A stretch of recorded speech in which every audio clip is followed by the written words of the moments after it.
La Universidad Autónoma de Baja California, a través de la Coordinación de Investigación y Posgrado de la Facultad de Ciencias de la Ingeniería y Tecnología GECITEC, la Revista de Ciencias Tecnológicas RECIT y el Programa de Maestría y Doctorado en Arquitectura, Urbanismo y Diseño MIDAUT, les da la más cordial bienvenida al Seminario de Actualización Permanente en Investigación SPAC 2021. A continuación, tenemos la conferencia Entre líneas, lo que no se dice del proceso editorial de un paper, impartida por el doctor Marcos Eduardo González Treviso, de la Facultad de Ingeniería, Arquitectura y Diseño de la UABC. El doctor Marcos Eduardo González es arquitecto por el Instituto Tecnológico de Chihuahua II desde el 2005, maestro en arquitectura por la Universidad de Colima en 2011 y doctor en arquitectura por la Universidad Michoacana de San Nicolás de Hidalgo en 2016. Es mérito académico en estudios de licenciatura y mención honorífica por estudios de maestría.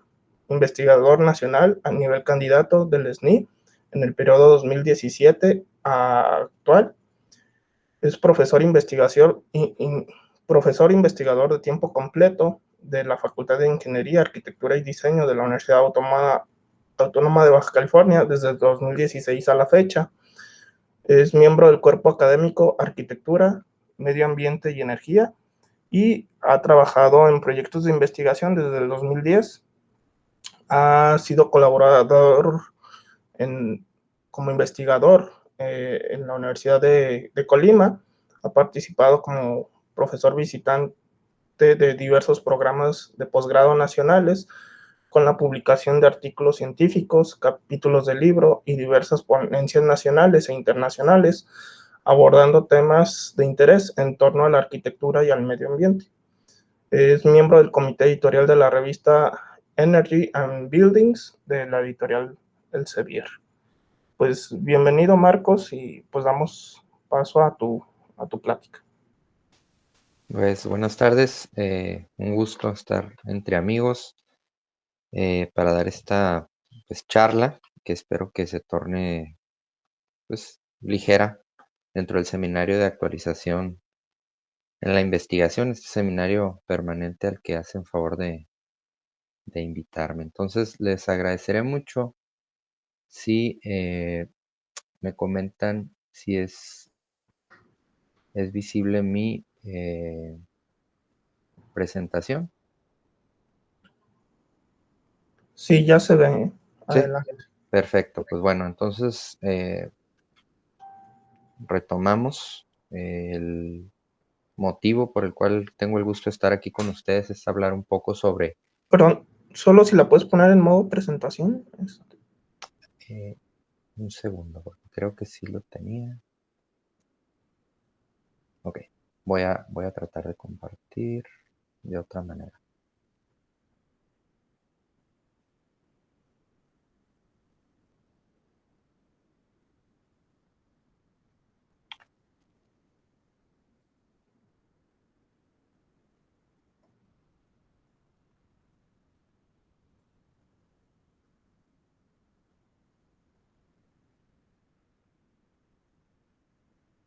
¿Sí? ¿Me podrías Bueno, comunicar si se visualiza no, no se ve. la presentación?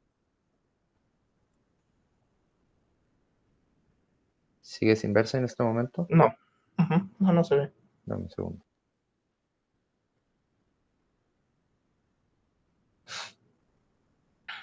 ¿Ahora? No. Un segundo.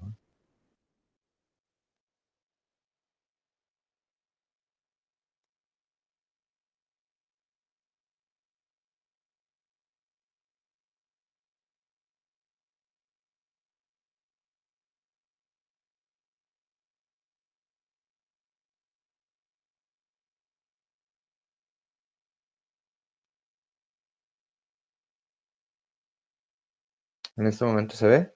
Sí, listo. ¿Listo? Adelante. Voy a poner en modo presentación. Bueno, ya salvamos los problemas técnicos. Entonces, esta presentación que lleva por título Entre líneas, lo que no se dice del proceso editorial de un paper, espera contribuir con todos aquellos compañeros, profesores, investigadores de tiempo completo, de tiempo parcial, alumnos, todo aquel interesado en inmiscuirse un poco en los telones del proceso editorial de un paper, pues es bien sabido que un manuscrito de carácter técnico, científico, implica una gran cantidad de trabajo, pero en ocasiones damos por hecho el dato de que al concluir con el trabajo de investigación, pues también concluimos con todo lo necesario para que los hallazgos de la investigación sean dados a conocer. Y tenemos que recordar que hay una máxima que dice que investigación o hallazgo no publicado no existe. Bueno, con esta idea en mente, trataremos de abonar un poquito sobre qué hay tras bambalinas en un proceso editorial y voy a tratar de que me acompañen en un pasaje sobre un sistema editorial eh, verdadero una vez que se somete a dictaminación un manuscrito científico. Pero para ello, me gustaría recordar algunos aspectos que tratamos recientemente en una presentación, una colega y su servidor, la doctora Karen Martínez, y que hablaba precisamente sobre aspectos periféricos de las publicaciones científicas. Cada vez es más común que las investigaciones, derivado de las grandes agendas globales, requieran de un enfoque multidimensional. Referíamos nosotros en aquella charla la importancia de que todos los investigadores tengan esta visión no solamente horizontal, sino también de largo aliento. Hay un análisis conocido como el análisis PESTEL en inglés, pero que me permití traducir al español y se conoce como pastel, que nos ayuda a distinguir que hay muchas dimensiones, independientemente del grado de especialización que tenemos, que nos permiten abordar una problemática para contribuir en esta gran agenda de problemas globales. Y una de ellas, una de estas dimensiones sería la dimensión política, que no hay que dejar de lado, la condición ambiental, la sociocultural, la tecnológica, la económica y la de legalidad. Cada una de ellas, como ustedes pueden ver en la presentación, en las columnas, refiere a pequeños subtópicos que cada vez están más entrelazados unos con otros, ya que, como todos sabemos, la investigación moderna no se desarrolla en solitario, cada vez es más multidisciplinaria, cada vez es más interdependiente y los grandes desafíos de la humanidad se resuelven colaborativamente, ¿no? Entonces, digamos que de manera introductoria yo invitaría a todos aquellos con interés en los ámbitos de la publicación científica a que tengan una perspectiva, digamos, con este punto de fuga, ¿no? Dicho eso, pues también tenemos que referir que la historia de la ciencia como tal, aunada a los procesos editoriales de publicación, es relativamente joven. Eh, la humanidad pues tiene un, históricamente un acervo datado en la literatura pues de varios miles de años, pero no es hasta el siglo XV y XVI que las primeras comunidades científicas se emplazan en Europa bajo esta perspectiva occidental que tenemos y que vamos a discutir aquí. Y por darles un dato, en 1687 Newton inicia con sus primeros publicaciones sobre hallazgos en el ámbito pues, de la naturaleza matemática pues, de los fenómenos que él observaba en el universo.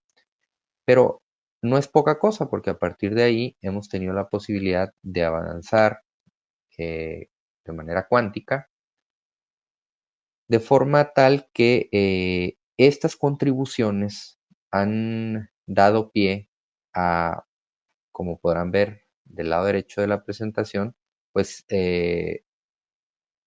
la primera puesta en órbita de cohetes propulsados con combustible líquido en 1926, y de ahí una serie de desarrollos, de prospecciones al espacio que hasta el día de hoy cambian la vida de todos nosotros por medio de tecnología satelital, ¿no?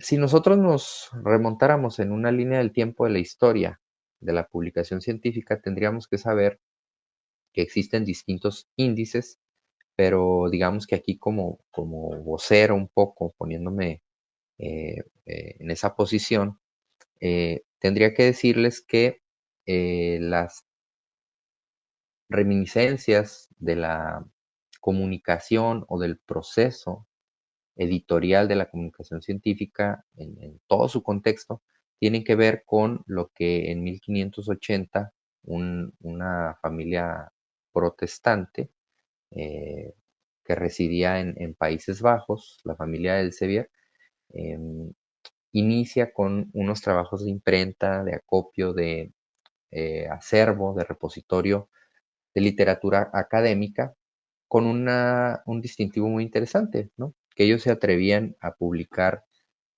aquella información que era considerada por la Iglesia Católica como eh, pues discordante, ¿no? Entonces, esto inicia en 1580, el sello de esta casa editorial. En 1712, solo por dar un dato interesante, Galileo publica también tratados con esta pequeña casa editorial, y no solo ellos, ¿no? Muchos otros libres pensadores de la época y de épocas posteriores. Se habla mucho de que investigadores perseguidos en la época de la Segunda Guerra Mundial podían publicar solamente en este tipo de casas editoriales. Hoy el sello Elsevier pues es altamente conocido, goza de prestigio, em, pero no siempre fue así, ¿no? Eh, a partir de esto nos podemos dar la idea de que en una línea del tiempo pues no solo fue necesaria la inspiración de una familia de protestantes que tenían esta librería, que se convirtió en imprenta, sino que requirió pues de financiamiento, de conocimiento técnico y científico de la publicación, que como ustedes ven también en la línea del tiempo se vio exponenciado eh, por las etapas de la posguerra, ¿no? Eso los obliga a desarrollar nuevas tecnologías, a establecer alianzas con otros sectores que vieron que era posible encontrar un mercado para llevar la literatura digamos, de las gavetas, de los estantes, a la era digital, ¿no? Y posteriormente, como se muestra en esta lámina, pues dar origen a las primeras bases de datos. Tan es así que en 1997, Science Direct se constituye como el primer repositorio en Internet. Si hacemos un cálculo rápido de la presencia de la humanidad en la Tierra en comparación con los primeros publicaciones de carácter científico que rigen el orden de nuestras sociedades, la verdad es que es un insignificante pedacito de tiempo que ha brindado grandes oportunidades a la humanidad para resolver sus problemas, ¿no? Entonces, ¿qué hacemos bajo la encomienda de comunicar esos hallazgos y sabiendo que ya existen estas plataformas de la era digital que nos permiten la información, su análisis e incluso dar lugar a otras disciplinas nuevas como la ciencia de datos, ¿no? La minería abstracta de información que nos permite recopilar, em, catalogar, jerarquizar y concluir sobre las nuevas tendencias en las publicaciones científicas. Dado que esta plática pues está destinada a todos aquellos interesados en el ámbito de las ciencias, de la ingeniería, eh, a nuestros oyentes del programa de arquitectura, urbanismo y diseño o a cualquier integrante del público en general, pues me gustaría hacer algunas distinciones en lo sucesivo. Tendremos que distinguir también a razón de esto, que hay varias maneras de publicar la información, los hallazgos, y no son iguales todas, ¿no? En un principio encontramos la divulgación que nos ayuda a precisamente hacer asequible información derivada de la investigación, pero de una manera muy sinóptica, muy concreta, muy laxa, muy ligera, para que le llegue a todas las personas, ¿sí? Al público en general. Por otro lado, encontramos la comunicación a través de medios de difusión. Estos medios de difusión elevan un poquito la argumentación técnica, las formalidades, las rigurosidades, y por lo regular se dirigen a audiencias especializadas. Especializadas en el ámbito, me atrevería a decir, de lo profesionalizante, ¿no?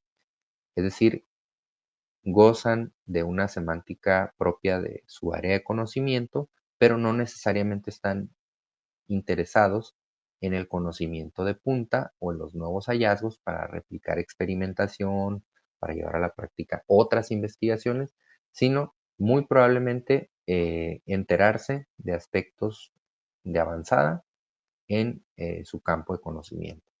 Y por otro lado, la especializada, que es la que sí conocemos como científica, donde se reportan los grandes hallazgos, donde es necesario arbitrar, dictaminar, examinar esa información antes de que sea publicada. En el tipo de publicación, de divulgación y de difusión, es posible que el autor plantee una postura ante un fenómeno de una manera pues, personal, obviamente justificada, pero no se requiere que sea tan sistemático em, y que sea validado por pares académicos, es decir, personas habilitadas en el mismo grado que él. Aquí pongo en la presentación algunos de los ejemplos de cuáles son los medios que nos ayudan a distinguir estos tipos de publicaciones, ¿sí? Entonces podemos ver que son muy distintos las fuentes en donde podemos encontrar unos u otros, así como las extensiones. Un artículo de divulgación va desde las 500 palabras, mientras que un artículo científico o especializado va desde las 8.000 hasta las 10.000 o 12.000 palabras, ¿no? Dependiendo. También tenemos que distinguir visualmente cómo es que lucen cada uno de ellos. Pongo aquí algún ejemplo.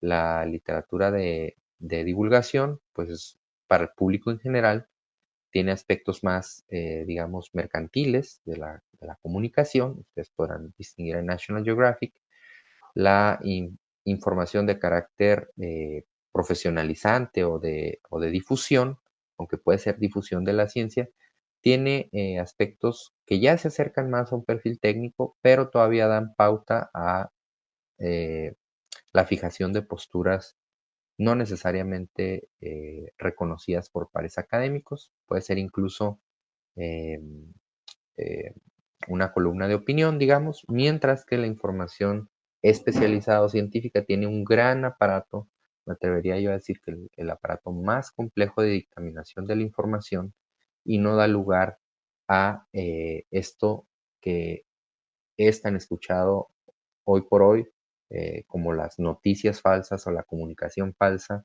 fake news, ¿no? Conocidos hoy en día. Nosotros invitamos en la plática que les refería hace unos momentos una serie de consejos para invitar, para estimular a todos aquellos interesados en la comunicación de la ciencia y en sus procesos editoriales, que se mantuvieran legítimos, que se mantuvieran fieles y entusiastas a los hallazgos derivados de su publicación. Y les decíamos que un consejo siempre es útil, que mantuvieran su personalidad, pero como investigadores, como profesores de tiempo completo, si pueden ser ustedes mismos, sean ustedes mismos, pero si pueden ser Batman, mejor. ¿A qué nos referimos con Batman? Que ustedes pueden pasar, como se dice en el argot anglosajón, from zero to hero, ¿no? De cero a héroe. ¿A qué nos invita esto? Bueno, pues a buscar que nuestros hallazgos tengan alto impacto.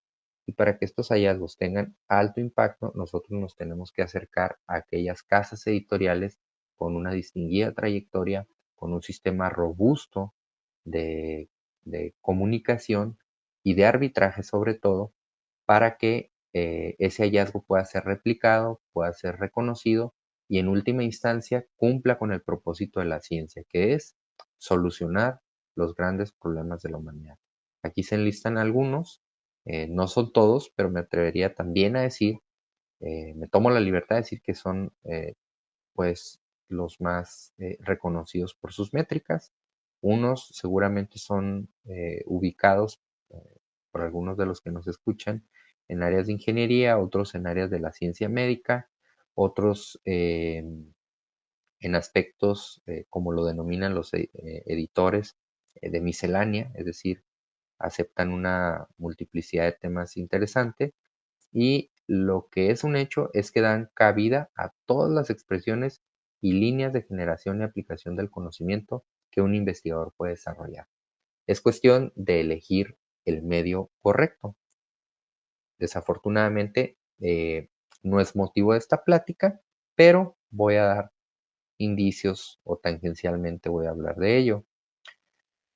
Nosotros, una vez que distinguimos cuáles son estas grandes casas editoriales y estamos pensando en publicar esa información, debemos de saber que hay cosas que sí se dicen. ¿Qué sí se dice? Bueno, que por lo regular distinguimos a las fuentes en su carácter de originalidad y la publicación especializada es aquella que denominamos publicación original. ¿Por qué? Porque es la que de primera mano lleva a comunicación los hallazgos de los investigadores, mientras que la difusión y la divulgación por lo regular actúan de manera secundaria o terciaria. Esto significa que retoman los hallazgos de la comunicación especializada, pueden generar inventarios, pueden generar índices, pueden celebrar eh, eventos de los cuales deriven memorias, pueden reseñar la información, esto conocido como reviews, del cual vamos a ver un poquito la estructura, pero no necesariamente la secundaria y terciaria forman parte de índices con estos robustos aparatos de revisión por pares, ¿sí? Tampoco, y en la mayoría de los casos, es arbitrada, lo que significa que básicamente se sustenta en el prestigio de los autores que comunican sus hallazgos. No establece mecanismos para garantizar objetividad en los más altos estándares.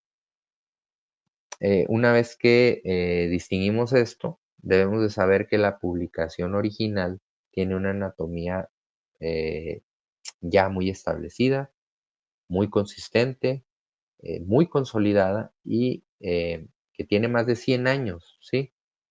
Pero en 1968, el Consejo de Editores de Biología definió el concepto de publicación primaria.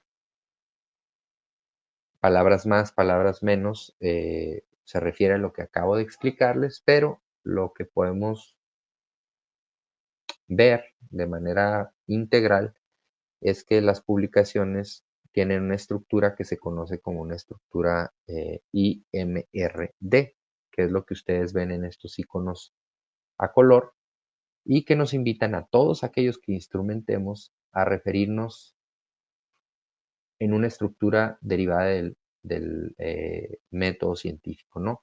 Esta estructura dicta que todos los documentos de manera implícita, es decir, quizá en los documentos no lo vamos a ver capitulado así, pero implícitamente debe contener una introducción donde se planteen los objetivos, los alcances, los problemas, las grandes preguntas, las hipótesis.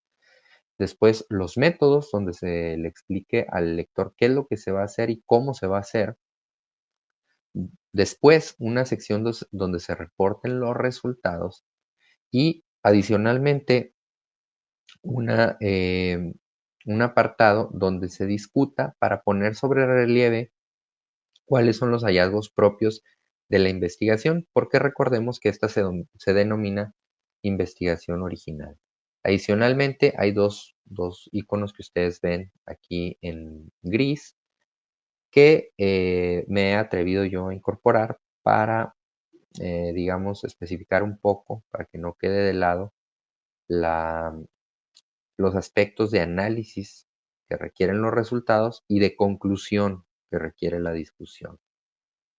Ahora bien, hay otro dato interesante cuando ustedes desarrollan la investigación o la ponen en marcha y que regularmente no se dice, pero ya hay muchas metodologías al respecto. Esta es una traducción que me tomé la libertad de hacer, em, pero que se conoce como salsa, ¿sí? Esta estructura, estas siglas, nos dicen que nosotros debemos de tener muy en cuenta para las publicaciones los métodos de búsqueda, es decir, no solamente importan las fuentes, sino los criterios de búsqueda.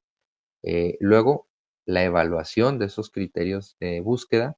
Después, la ponderación de aquello que es útil, que no es útil, que es clásico, que es obsoleto, que es vigente, que es de impacto y que no lo es. Y sobre todo algo que se ve mucho en los procesos editoriales por parte de los árbitros y de los editores es la capacidad que tiene el autor de sintetizar esa información para posteriormente analizarla. Esto es muy utilizado en las reseñas, pero se encuentra de manera inherente en los marcos de referencia de todas las investigaciones, incluso a nivel de tesis de grado, ¿no? Pero ahora la pregunta interesante es, ¿cómo pasar del punto A al punto B? Es decir, desde que yo presento un artículo para dictaminación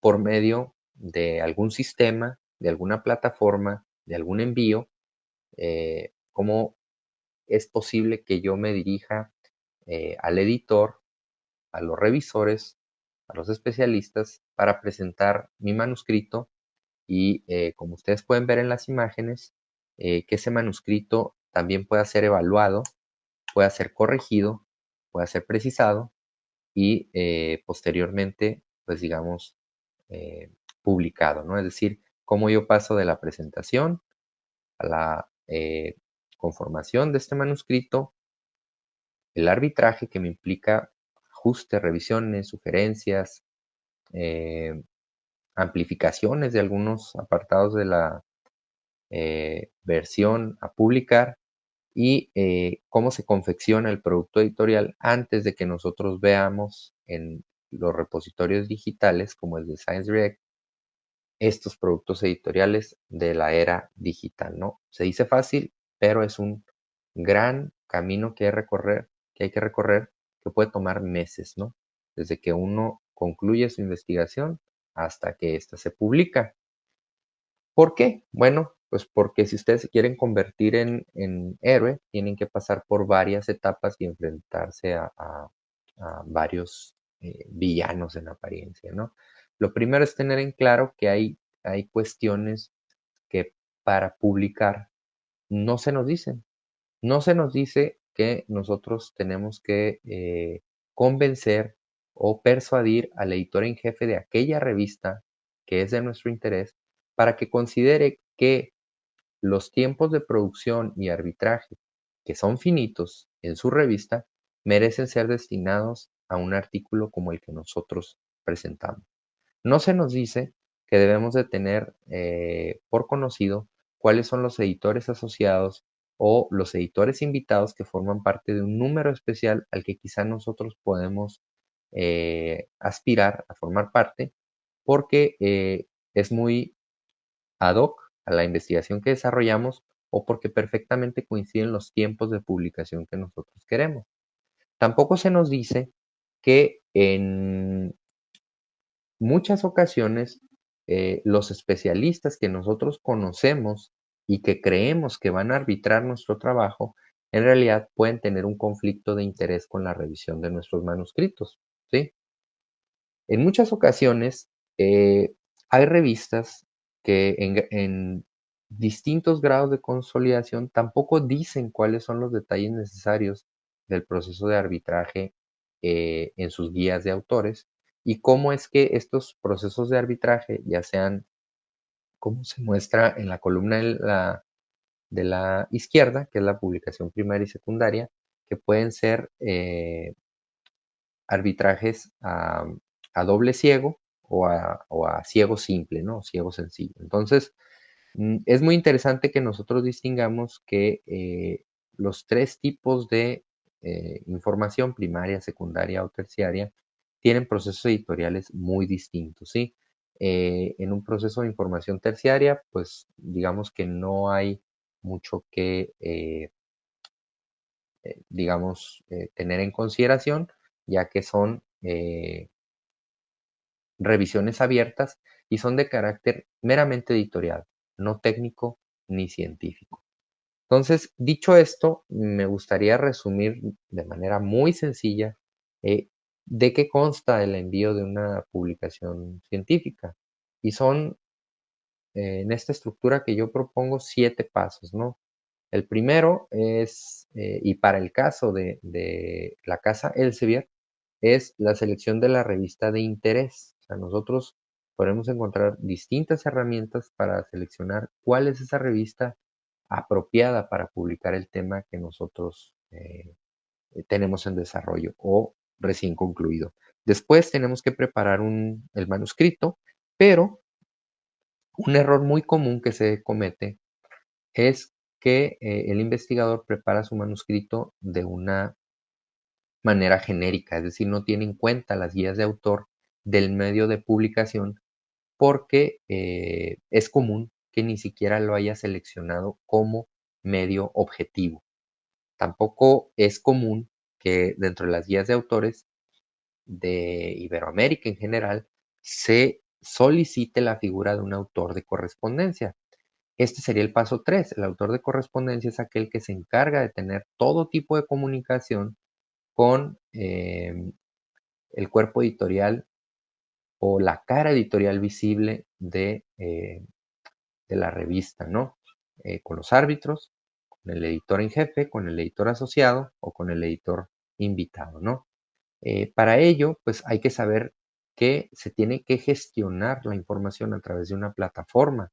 En el paso número 4 se habla de que se tienen que generar perfiles y registros. No es tan sencillo como enviar el manuscrito por medio de un correo electrónico, aunque hay revistas que lo acepten. En su inmensa mayoría, las editoriales a las que Batman quisiera aspirar tienen plataformas específicas, ¿sí? Para gestionar el proceso de arbitraje y de producción editorial. El paso 5 es que una vez que el autor ingresa a estas plataformas, comienza con el envío del artículo. Aquí hay 13 puntos que en la sección 6 especifico y que abordan peculiaridades sobre el envío del artículo. Tiene que ver con que el autor tenga bien claro qué tipo de artículo es. Es muy común que se dediquen grandes esfuerzos para desarrollar la investigación, pero un minúsculo esfuerzo para pensar en cómo se va a publicar. Nosotros debemos de tener bien claro si esta es una publicación eh, de reseña, si es una publicación original, si es una publicación que pertenece a un número especial o si es una publicación que se constituye como nota al editor o cualquiera de los productos editoriales que acepte el medio de publicación que elegimos. Es decir, hay revistas que aceptan notas al editor, incluso notas de opinión sobre un tema cuando el autor goza de cierto prestigio, y hay otras que, por mencionar, solo aceptan la publicación de reseñas por invitación. Debemos de tener bien claro que el título del artículo eh, cumplimente el enfoque de la revista y de ahí derivan otra serie de particularidades ya más específicas, como podrían ser los resúmenes.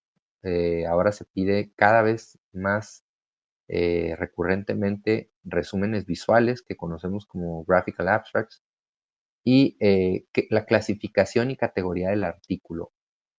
Una inmensa mayoría de estas revistas también cuenta ya con una eh, estructura taxonómica de los temas en los cuales trabajan sus cuerpos de árbitros. Y para ello le piden al autor que somete el artículo que desde que lo somete estime cuál es la categoría o cuál es la clasificación apropiada para el tema que quiere que el editor considere como publicable, ¿no? Lamentablemente, si nosotros no exploramos estas consideraciones porque nadie nos las dice, llegamos a estas alturas y nos damos cuenta que el medio que creíamos que era el ideal para su publicación tiene otro alcance, tiene otra óptica o tiene una clasificación que contraviene lo que nosotros habíamos diseñado en la investigación. Y tenemos que retrabajar en otro medio objetivo, otro medio de publicación. Y eso es lamentable porque se pierde mucho tiempo y pues la moral de los autores a veces se ve mermada, ¿no? El paso 7, digamos que es el que ocuparía el espacio más significativo de su tiempo y esfuerzo para los autores e incluso dinero, si es que la revista cobra tarifas de publicación. Y tiene que ver con la revisión, ¿no?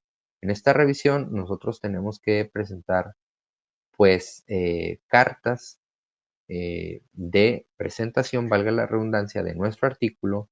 Tenemos que presentar nuestro artículo en limpio, tenemos que esperar un proceso de arbitraje, presentar el archivo modificado, poner sobre la mesa cuáles son los hallazgos que conocemos como highlights y los archivos fuentes de ser necesarios. Entonces, todo esto que está aquí vamos a tratar de recorrerlo en un pasaje muy sencillo, mostrándoles cómo sucedería esto en la vida real en cualquiera de estos, digamos, dos grandes empresas editoriales a los que nuestros departamentos de posgrado de investigación aquí en UABC nos invitan a publicar. Hay que distinguir que hay empresas editoriales, hay bases de datos y hay métricas dentro de esas bases de datos.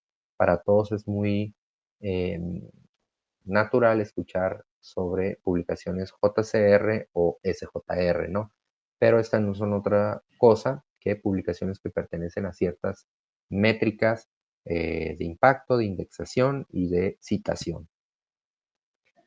Entonces, ¿qué es lo que ve uno cuando intenta publicar en una plataforma como estas? Bueno, yo les presento aquí la plataforma de Elsevier, conocida como Proof Central, que es una plataforma que nos ayuda a la gestión y seguimiento de la publicación de los artículos. Tiene varios tutoriales incluso para que a través de la plataforma el autor de correspondencia pueda establecer una comunicación clara y precisa con los árbitros que están revisando y dictaminando su trabajo, así como con los editores que desean conocer si merece ser publicado, ¿sí? Entonces, estos tipos de plataformas nos permiten dar un seguimiento de nuestros artículos. Se nos otorga por lo regular un folio de referencia a través del cual podemos estar monitoreando nosotros en qué etapa de dictaminación está, si es que está con el editor en jefe, con los editores, si ya pasó a revisión, si está con el equipo de producción una vez que fue autorizado o si ya se está incluso confeccionando el artículo para su versión electrónica, ¿no? Como este proceso tarda meses, es importante que pues, lo pueda conocer o anticipar el autor interesado. Lo primero, pues, es definir cómo, tras bambalinas, una vez que uno somete un artículo, debe estar preparado para encarar el proceso editorial. Y lo primero es, como les mencionaba, hablar del autor de correspondencia. Se tiene que definir quién es ese autor de correspondencia que por experiencia en el tema o por eh, habilitación en términos de comunicación, es posible que la revista se encuentre en otro idioma, francés, inglés, no sé, italiano, y requiera o demande que la comunicación sea muy precisa, ¿no? Porque lo que no queremos es que por un error de comunicación el artículo vaya a ser rechazado. Entonces, hay que seleccionar adecuadamente al autor de correspondencia, hay que tener bien claro quiénes son los coautores que participan y el orden de participación en los eh, sometimientos de artículos a revisión y algo muy importante, tener claro también cuál es el financiamiento que tenemos que declarar de la investigación. ¿Por qué? Porque si nosotros no nos percatamos que adquirimos un compromiso de financiamiento en un material que va a ser publicado, nos podemos meter en problemas legales y las revistas nos van a solicitar una vez que se vaya a publicar este artículo un descargo de responsabilidad. Entonces no queremos tener una responsabilidad de ese tipo sobre nuestros hombros. Entonces debemos de tener bien claro si hay fuentes de financiamiento a quien debamos dar el debido reconocimiento o pedir los permisos correspondientes. Asimismo, cuáles son las opciones de publicación. No se nos dice que muchas de las revistas que ofrecen Open Access, es decir, descarga abierta, han migrado a distintas modalidades de acceso abierto o Open Access. Existe el Green Open Access, existe el Gold Open Access, el Platinum Open Access, dependiendo de la revista, pero en muchas de estas revistas tiene un costo y es un costo elevado, que puede llegar hasta los $3,000 o $4,000. Entonces, si nosotros buscamos una revista objetivo en cuyas guías de autor, donde vienen todas las especificaciones, no encontramos esta información, podemos estar dando pasos hacia el acantilado, ¿no? Es decir, destinando grandes esfuerzos, una gran cantidad de tiempo a publicar un artículo que va a requerir per se el pago de un cargo por publicación. Entonces deben de tener bien claro ustedes como potenciales eh, comunicadores de la ciencia cuál es el tipo de acceso que tendrá su artículo una vez publicado y si es que tienen los medios para sufragar estos pagos, ¿no? Otro dato interesante ahí es si se cuenta con licencias, por ejemplo, si se usa un tipo de software que requiere licencia, si se están abordando legítimamente aspectos de ética, eh, eh, eh, en el ámbito de la literatura, de la citación o incluso en la manipulación de agentes biológicos, ¿sí? O de entrevista a personas, si se pueden revelar o no identidades, si tenemos nosotros compromisos con alguna dependencia gubernamental o no los tenemos, si formamos parte de alguna empresa que tiene convenio con este tipo de revistas y es decir, todo aquello que nosotros tengamos que declarar para pasar por esta aduana de la publicación. ¿Por qué? Porque se fijan acuerdos de publicación. Uno de estos acuerdos de publicación es la cesión de derechos y esto constituye la delimitación de lo que se conoce como periodos de embargo, que significa que nosotros cedemos los derechos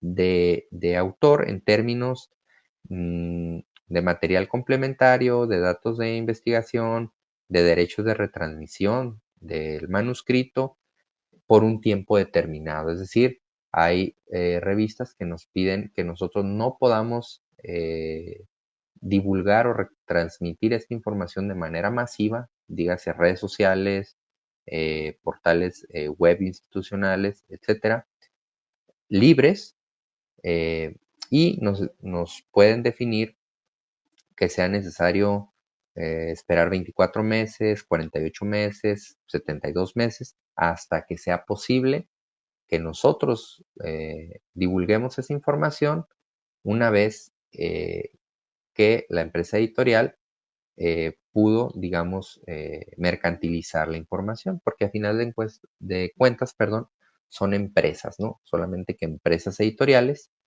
Debemos de tener en cuenta también que en llegado el momento en que el artículo pueda ser aceptado, se nos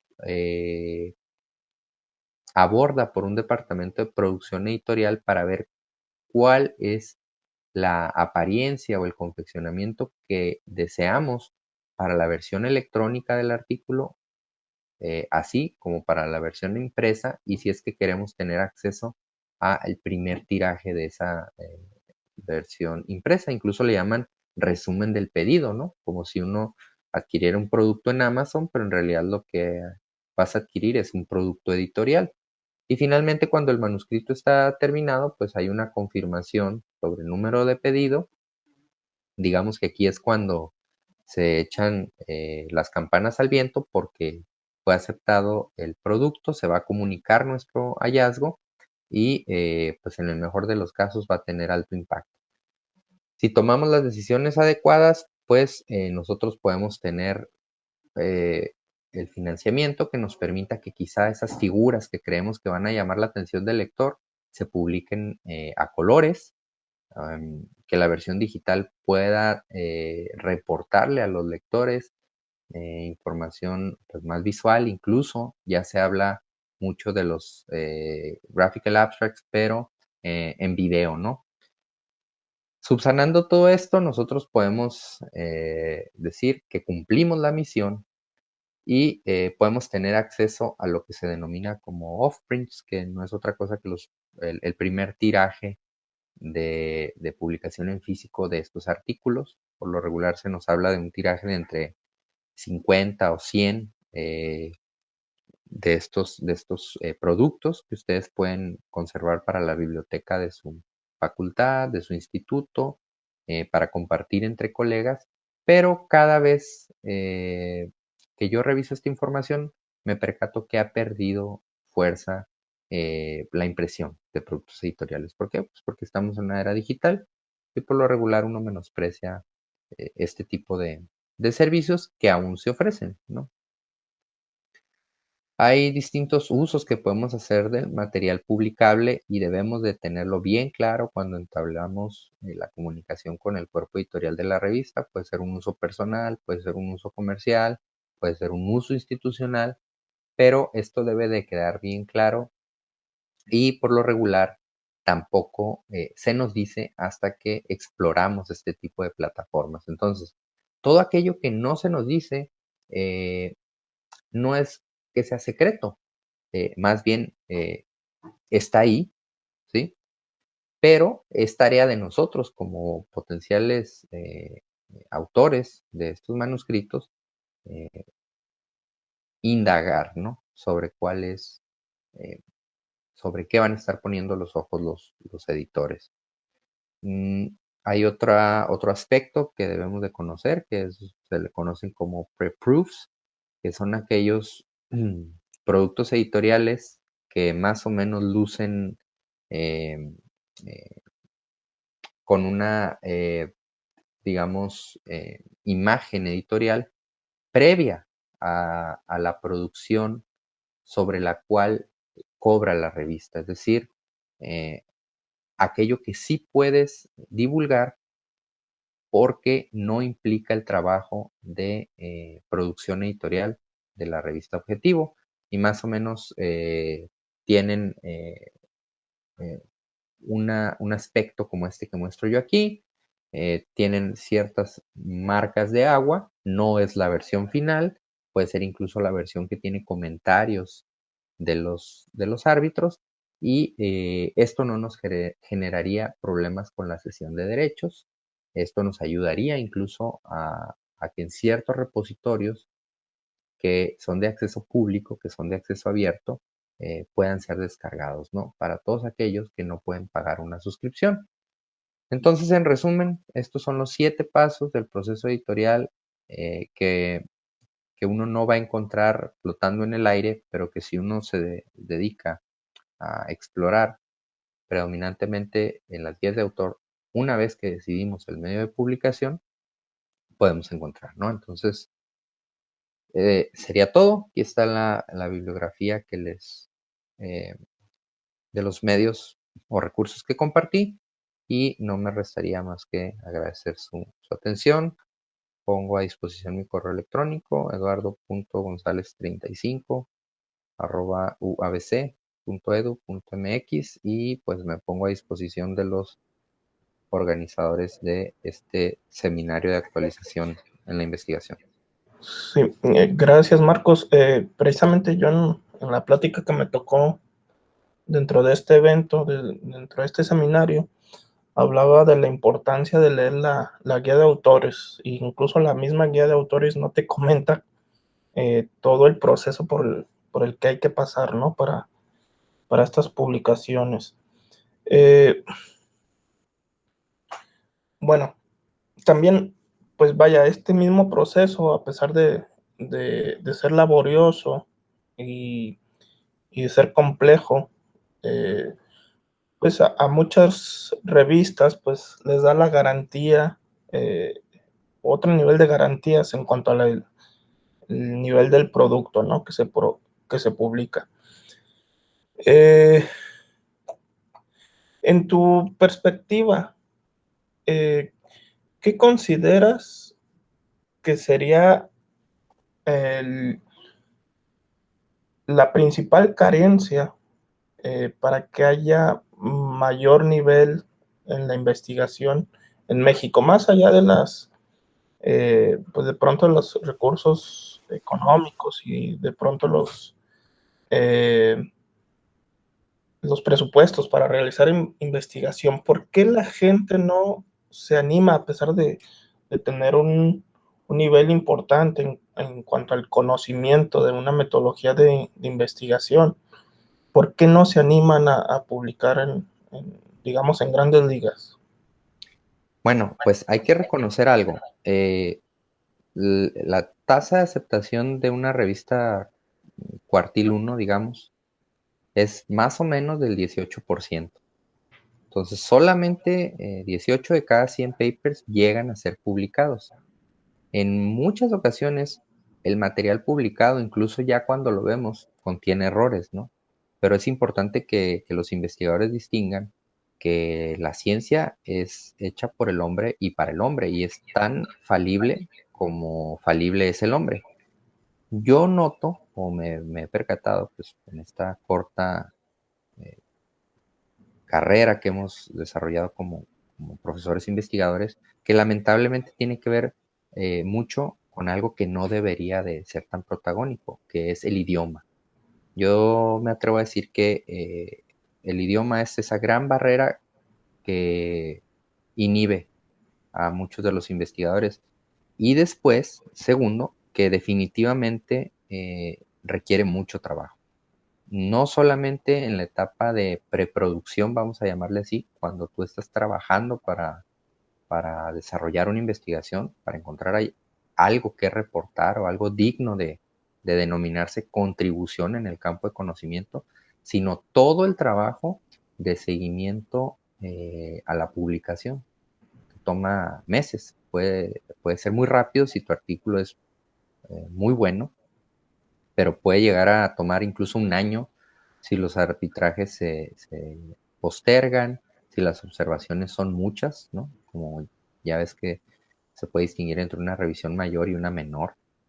Y yo creo que no hay mucha gente dispuesta pues, hacer el sacrificio y opta por publicar en medios, digamos, de menor impacto, pero suficientes para, pues, cumplir, digamos, con algún grado de indicador. Yo creo que depende mucho de qué tan interesado está el investigador, de que sus hallazgos sean conocidos eh, fuera de los regionalismos, ¿no? Bueno, eh, ciertamente, pues en México, con relación a otros países del mismo Latinoamérica, tienen pues, una baja proporción de doctores y de pronto gente que publican en este tipo de nivel, ¿no? De revistas. Sin embargo, pues la realidad es que en México hay mucha gente muy capacitada, muy conocedora de su campo, eh, pero bueno, son pocos los que eh, de pronto incluso llegan a pertenecer a un comité editorial de una revista de estas características. Eh, ¿Qué crees que es clave para que los mexicanos de pronto, a pesar de tener esas condiciones o limitantes desde el punto de vista de financiamiento, pero también esas ventajas desde el punto de vista de capacidad intelectual, ¿Qué consejos darías para impulsar una mayor publicación en este tipo de revistas? Pues yo creo que el mejor consejo es una cuestión no tanto de aptitudes, sino de actitudes.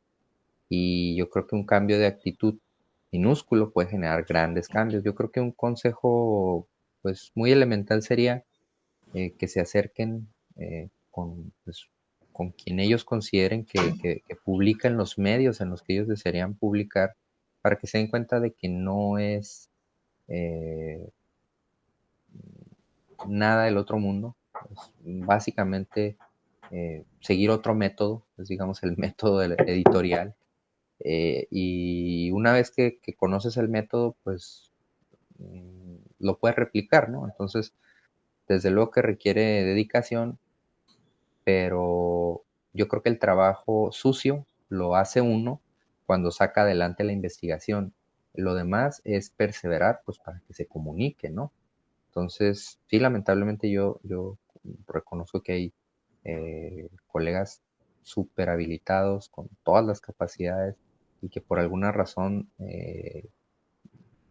ven muy difícil publicar en estas revistas, pero la verdad es que solamente se requiere constancia, perseverar y unos que otros tips eh, que cualquier persona que ya lo haya hecho les puede dar. Bueno, pues de manera personal yo te agradezco mucho la invitación. Pues hemos tenido muchas experiencias en común por ser coautores de la mayoría de nuestros trabajos. Ha sido un prueba y error importante pasar por crisis de ciertos comentarios de los autores o incluso alarmas porque apenas enviamos el artículo y el editor ya nos está pidiendo algún ajuste, ¿no? Sin embargo, pues siempre ha sido muy motivante cuando se ve una publicación aceptada, ¿no? Un manuscrito aceptado y que empieza a tener citas, ¿no? Ciertamente hay muchos mexicanos destacados que han publicado en esta revista, simplemente pues eh, lo ideal sería que tuviéramos más de ese, eh, que, que alcancen pues realmente a destacar dentro de su área en el panorama internacional. Marcos, te agradezco, no sé si tú tengas un último comentario que nos quisieras compartir.